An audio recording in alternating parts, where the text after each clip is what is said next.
Well, Niall, finally a year of good solid growth all round. We're here to talk about 2014, of course, but before we get on to that, can you give us a summary of how you saw the current year pan out? Sure, Eamon. Well, 2013 has been quite a good year, and it's been felt, throughout the whole country, really. The final numbers aren't in yet, but I expect that we'll see an increase of over 6% in visitor numbers, and what's more importantly, certainly in the first half of the year, revenue is up 8%, and there seems to have been a good performance during the summer months as well, so I think that'll sustain itself all the way through. When you look at it by market area, strong performance in mainland Europe, markets like Germany, France posting record numbers, Benelux, Scandinavia having done very well. Really pleased with North America, both the United States and Canada having very strong years, up about 15% so far, and I think that's been felt throughout the whole country. What's really important is that the North American market now, we've seen over 1 million visitors spending $1 billion, and that's beaten the peak year of 2007, which is really encouraging.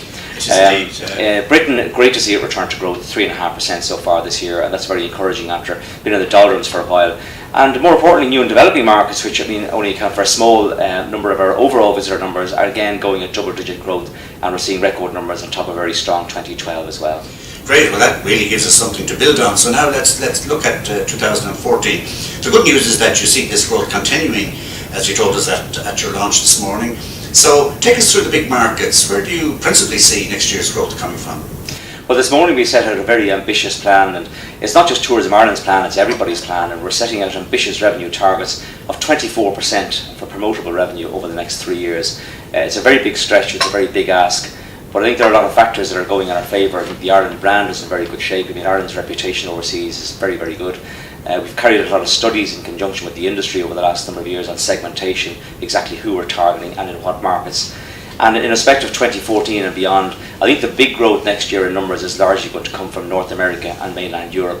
We're seeing some further big access gains from North America. We've got a new route coming in with Aer Lingus from San Francisco to Dublin, and also from Toronto into Dublin as well. More recently, WestJet have announced a new route from Newfoundland to Dublin, and also Air Canada Rouge coming in from Toronto into Dublin, so year-round access. So I think Canada is really going to storm ahead next year. The United States should do very well. Mainland Europe looking very promising as well. We've seen some further air access growth coming in next summer from Germany, France, and markets like Scandinavia, Benelux, and even Spain, despite the economic difficulties, performing very, very well, having a record year this year and looking very good for next year too. I'm hopeful for Britain. I think the economic situation there is still fragile, but certainly there are signs of things moving on, and I think we'll see further growth in Britain next year. There's good air access and sea access developments that have happened, and I'm very encouraged about what's happening in new and developing markets as well, with greater connectivity with Etihad and Emirates into Dublin. Sure. Well, that's particularly good news about Britain, because we've waited a long time, and it is a big prize. Sometimes we get obsessed about it, but it is still the largest single market, so it's one that's worth the effort. And hopefully, I think for the first time in a number of years, a number of things are falling into place. Their economy is doing a bit better. The pound should improve, so hopefully we'll get that growth. And you're confident about the 4% that you're targeting out of there for next year? I think that's realistic. A lot of these things come down to the condition of the British economy, which seems to be certainly moving in the right direction. Sterling is a major factor. It's important to remember, 10 years ago, £1 sterling would buy you €1.60. It's now buying you $1.15. But if you saw even a 10 or 20% movement in the value of sterling, that could change things very rapidly. Britain is right on our doorstep. There's very good connectivity already. It's great to see Irish Ferries, by the way, announcing a new route, new ship coming from Holyhead to Dublin. Delighted to see that. Well done to them. Great. You're making a significant shift next year in specifically targeting what you call promotable visitors, which includes pure holidaymakers and promotable business travellers. Tell us a little bit about that. Yeah, I think what we're really looking to do is place our money where we're going to see the best return. Most of the growth is going to largely come from North America and mainland Europe, and we are looking at holidaymakers in those markets, people who are more likely to consume paid serviced accommodation, car hire, travel into the regions. It's really putting our money where we get the best return. That's as simple as that. I think the business tourism side is very important as well. You can see the benefits when you get a big conference into Dublin, like the International Bar Association, which came in last year. You got 5,000 people in the centre of Dublin.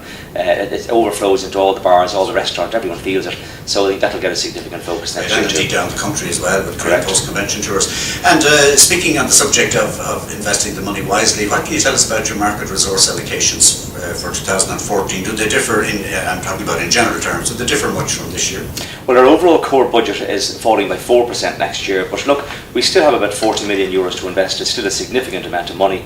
It's important to say as well that the type of activities that we invest in now is very different from what it was 5 or 10 years ago. For For example, if I was talking to you 5 or 10 years ago, I'd be talking about the big television campaign that we'd be doing, which is very expensive. We've moved much more into the space of digital now. We've our new Ireland.com website, which is showing very strong growth. 22% of people coming into that are coming from mobile devices. We've also seen our Facebook fan base grow to 1.9 million. So we're the second largest tourism agency in the world on Facebook, the third largest on Twitter, and our YouTube account is now the biggest watched tourist board YouTube account in the world. So it's great to see the digital tourism think tank ranking us first out of all the NTOs around the world. It is indeed, and well done on that. And finally, in tourism, there are always caveats, aren't there? And what are the things that sometimes wake you up at night and when you think of delivering those targets to a hungry industry for 2014? I think that the big concern that we have that's always out there is the condition of the global economy. I mean, what's going to drive tourism is consumer confidence, and I think what we've seen is the economy start to progress in the right direction, but I hope that gains momentum, and those factors are really outside of our control. In terms of the things that are inside our control, competitiveness I think is going to be key, and I think we've seen the industry do a great job over the last number of years, particularly if you look at the price of hotel accommodation compared to our international competitors. According to hotels.com now, we're the third cheapest in Western Europe. When you look at what the restaurants have managed to do, particularly in somewhere like Dublin and urban areas, great value around the place now, and we need to maintain that. I think the reduction of VAT to 9% has been a major plus in that. But I think we lost our way 5 years ago with competitiveness, and I think we've learned the lesson, and hopefully we can make sure that we keep that value message there. And other than that, I mean, it's really collaboration with the industry who I think have really come on board.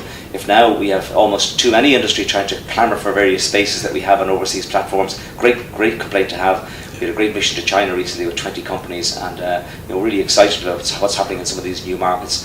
For example, we have boots on the ground now in Brazil and Russia, so it's really encouraging.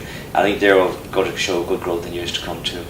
Great. Well, it's lovely to finish up this year, Niall, talking to you with such confidence around, because God knows it's been a lean 3 or 4 years in the past, and a lot of good work has been going on in the background. The stuff doesn't happen by itself. So best of luck with that. We're all rooting for you. We're all with you. We're all behind you on it, and let's look forward to a good Christmas and a bright New Year.